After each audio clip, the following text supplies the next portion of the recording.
Fala moçada, tudo bem com vocês? Espero que sim. Eu sou a Tati Pontes e eu tô aqui mais uma vez para a gente compartilhar a palavra de Jesus, o Evangelho conforme eu estudo, aprendo e procuro praticar na minha vida. Hoje, Igreja Católica celebra o 4º domingo do Advento. A espera está chegando ao fim, né? A gente já completa a nossa coroa do Advento, a luz brilha ainda mais forte, 4 velas acesas, e apontando para a luz que não se apaga, para o nosso Senhor e Salvador que está chegando, Natal do nosso Senhor, dia de muitas bênçãos, muitos frutos a serem colhidos, desde que essa espera tenha realmente gerado um fruto no nosso coração. E para a gente falar dessa espera, a gente conta do nascimento de Jesus no Evangelho de hoje. Em Mateus, o capítulo é o 1, os versículos do 18 ao 24, que nos diz o seguinte: o nascimento de Jesus Cristo foi assim. Maria, sua mãe, estava comprometida em casamento com José. Antes de viverem juntos, ela foi encontrada grávida por obra do Espírito Santo. José, seu esposo, sendo um homem justo e não querendo denunciá-la publicamente, resolveu abandoná-la em segredo. Enquanto ele tomava essa decisão, eis que um anjo do Senhor lhe apareceu em sonho, dizendo: José, filho de Davi, não tenha medo de receber Maria como sua esposa, pois o que nela foi gerado provém do Espírito Santo. Ela dará à luz um filho e você o chamará com o nome de Jesus, porque ele salvará o seu povo dos seus pecados. Tudo isso aconteceu para que se cumprisse o que o Senhor tinha falado por meio do profeta.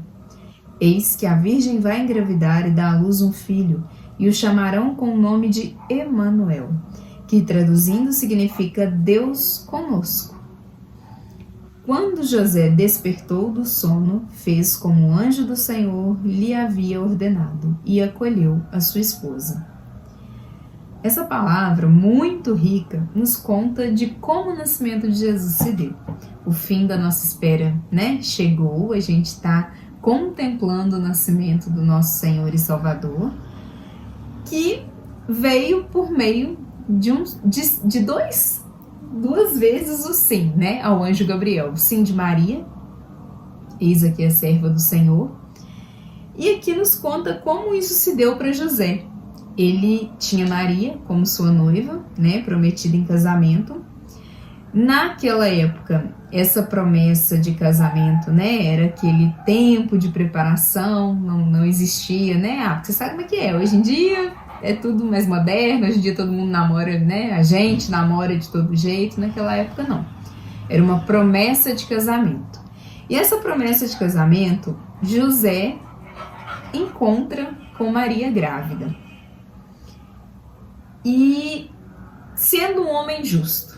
Quando a gente lê essa parte de sendo um homem justo, a gente consegue imaginar que José não pensava mal de Maria. Porque se ele era justo e ele tivesse certeza que Maria tinha adulterado, a justiça para Maria era morrer apedrejada. Aqui José nos conta, com essa parte de sendo um homem justo, que ele confiava em Maria. Ele sabia que era impossível aquela mulher ter cometido adultério contra ele. Ele conhecia Maria. Só que ele não tinha muito o que fazer naquela situação. Ele não sabia como aquilo se deu, né? Ele não sabia o que tinha acontecido, mas ele não acreditava que Maria poderia ter adulterado. Porque, sendo justo, justiça para Maria ser apedrejada se ela me adulterou. Mas eu não acredito, não creio nesse adultério. Como isso se deu, não sei. Mas, sendo um homem justo e tendo a certeza de que não tinha sido traído, de que não era um adultério, ele quis abandonar Maria e assim cair sobre si a culpa dessa gravidez. Porque era isso, né? Ele ia fazer isso para o bem dela, em silêncio, ela não ia ser apedrejada, e ele ia sair como o ruim da história, como o vilão da história que abandonou uma jovem grávida. Mas, por não acreditar em adultério. né? Por pensar aqui que não era possível um adultério da parte de Maria. E aí, quando ele pensava, tomava essa decisão, pensava em como isso poderia ter acontecido, como bom judeu que era, ele sabia da profecia. Ele sabia lá que o profeta Isaías tinha falado: eis que a virgem conceberá e dará à luz um filho, e o nome dele será Emanuel. Mas José, um homem humilde que só, um carpinteiro, é muita areia pro meu caminhão essa história, eu estar presente nela e ainda dessa forma, né? Como uns protagonistas, porque se Deus Pai vai mandar o Salvador para minha família, para minha esposa, a minha função é educar, é cuidar, manter, alimentar essa criança, não é uma função fácil, né? Então eu acho que ali ele nem quis imaginar, cogitar essa questão da profecia, porque na cabeça dele é muita areia para o meu caminhão acontecer isso comigo. Mas também ele não sabia por que Maria tinha engravidado. E pensando em 1 milhão de coisas, eis que o anjo aparece para ele e fala com ele: José, filho de Davi, não tenha medo de receber Maria como sua esposa, pois o que nela foi gerado provém do Espírito Santo. Ela dará à luz um filho e você o chamará com o nome de Jesus, porque ele salvará o teu povo dos teus pecados. Tudo isso aconteceu para que se cumprisse o que o Senhor tinha falado por meio do profeta. Aí o bom judeu que é, nossa, verdade, o profeta Isaías falou que isso iria acontecer. Eis que a virgem vai engravidar e dar à luz um filho, chamarão com o nome de Emanuel, que traduzido significa Deus conosco. Quando José despertou do sono, fez como o anjo do Senhor lhe havia ordenado e acolheu a sua esposa. O homem justo, que tinha certeza que não havia adultério, porque a justiça, a gente tem que pensar nela sempre como não interessa a forma que eu estou servindo o Senhor hoje. A justiça, eu não posso fugir dela. E eu só posso me declarar, se um dia eu matei alguém, eu posso me declarar convertida de verdade, de alma, de coração, quando eu acolho a justiça do que eu fiz. Porque eu preciso sim ser corrigida, eu preciso sim pagar pelo que eu fiz. A gente não vê o caso do Dimas, né? O ladrão, ou eu aprendi que a gente não pode chamar ele de ladrão, mas o crucificado ao lado do Senhor, que tinha plena consciência de que ele merecia aquela punição. Ele assumiu isso para a vida dele. Nós merecemos, estamos aqui porque merecemos. Então ele sabe que ele fez alguma coisa. A gente não sabe o que ele fez, mas ele sabe o que fez. E ele pede perdão naquele momento. Então, todas as vezes que eu errar, que eu, independente da situação, seja na lei ou com as pessoas, com a convivência, se eu ofendi alguém, é justo que eu seja punida por isso. Se eu roubei algo que não é meu, se eu me apropriei de algo que não é meu, é justo que eu seja punida por isso. E o que me difere das outras pessoas que não acreditam nessa justiça? É eu ter a certeza de que é justo. E eu não sofrer com essa punição.